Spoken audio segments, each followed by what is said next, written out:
Hello everyone, welcome to my channel. My name is Kasha and today is Thriller Thursday. 1, 2, 3, 4. 1, 2, 3, 4. 1, 2, 3, 4. Turn the beat back. Welcome back everyone. If you're new here, welcome. My name is Kasha. Every Monday I do mysteries and every Thursday I do thrillers. So make sure you hit that subscribe button and hit that like button because I am here for you every Monday and Thursday. And right now we're gonna have a giveaway once we reach our goal of 1,000 subscribers. So if you hit that subscribe button, I really appreciate it. Thank you. Today's killer is Ed Gein, also known as the Butcher of Plainfield. Ed Gein's grisly crimes were the inspiration behind many horror characters, including Buffalo Bill, Norman Bates, and Leatherface. Story begins. Ed Gein's teachers and classmates at his elementary school recall him being shy but having very strange mannerisms, such as bursting out in laughter, apparently at his own internal monologues. The school blamed his mother for punishing Ed when he was trying to make friends. Because of that, his childhood was relatively solitary. Aside from penalizing his social life, his mother would confine Ed and his brother Henry to their farm. She would often read to them the Bible. However, she would twist it and preach that the world was inherently evil and that all women were prostitutes. And drinking and immorality were instruments of the devil. When Ed was 38, he and Henry were working on the fields of their farm, burning away vegetation, which is a common practice. However, when a fire got out of hand and spread, the fire department needed to be called. After the firefighters had come and gone, the fire was dealt with. Ed reported his brother missing.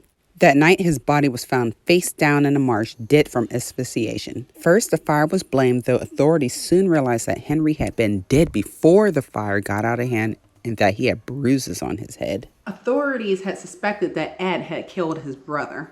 However, there was no evidence and no way that they could prove it. They were forced to accept that his death was an accident. Later, investigators were able to prove without a doubt that the killer was Ed. After his brother's death and his mother passing away a few years later, Ed renovated the farmhouse.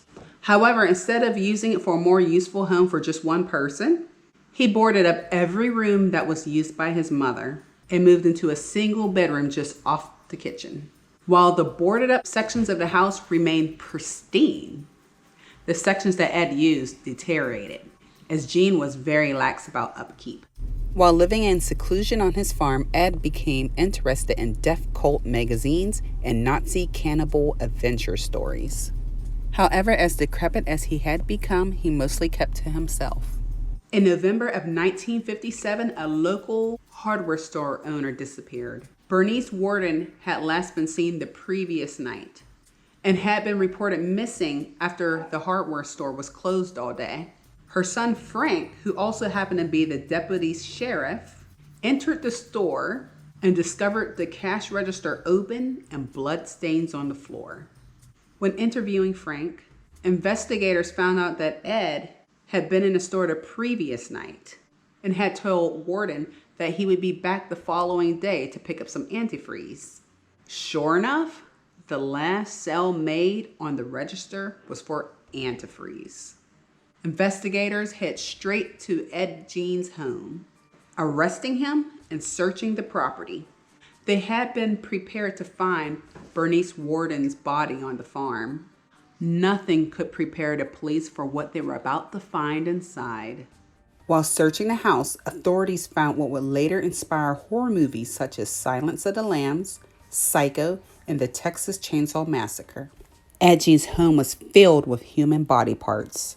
There were countless bones, both whole and fragmented, skulls impaled on his bedpost, and bowls and kitchen utensils made from skulls.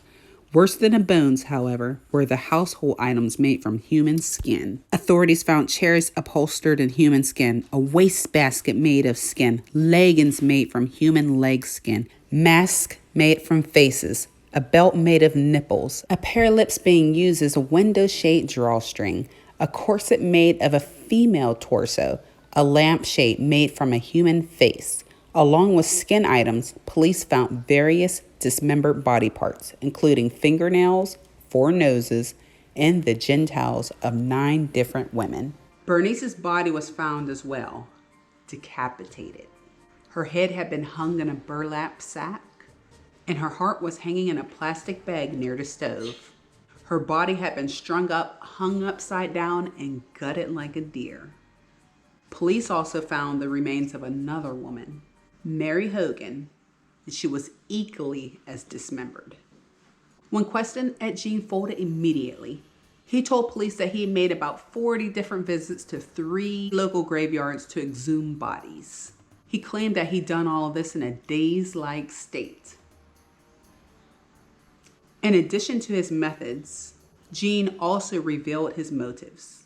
He told authorities that soon after his mother's death, he wanted to make a woman's suit so that he could literally crawl inside of it and become his mother. That's crazy. Though there was countless bodies found inside of Gein's home, he was only charged for 1 murder because all the other bodies were already dead and he just dug them up. Ed Gein pled not guilty by reason of insanity and was declared unfit to stand trial. He was sent to the Central State Hospital for the Criminally Insane, where he was diagnosed with schizophrenia. He was retried once after doctors believed he could participate in trial, but was once again declared mentally insane. He was confined to spend the rest of his life in a mental hospital and died as one of the history's most disturbing killers. Ed Gein died at the age of 77 on July 26th of 1984. What did you all think of Ed Gein? No wonder why there's so many movies made after this guy. He was cray-cray and like a cabeza. I hope that you all enjoyed today's story. Hopefully it didn't gross you out too much. I hope you all have a wonderful day. Don't forget to hit that subscribe button. I really appreciate that. Thank you for staying till the end, and I'll see you next time.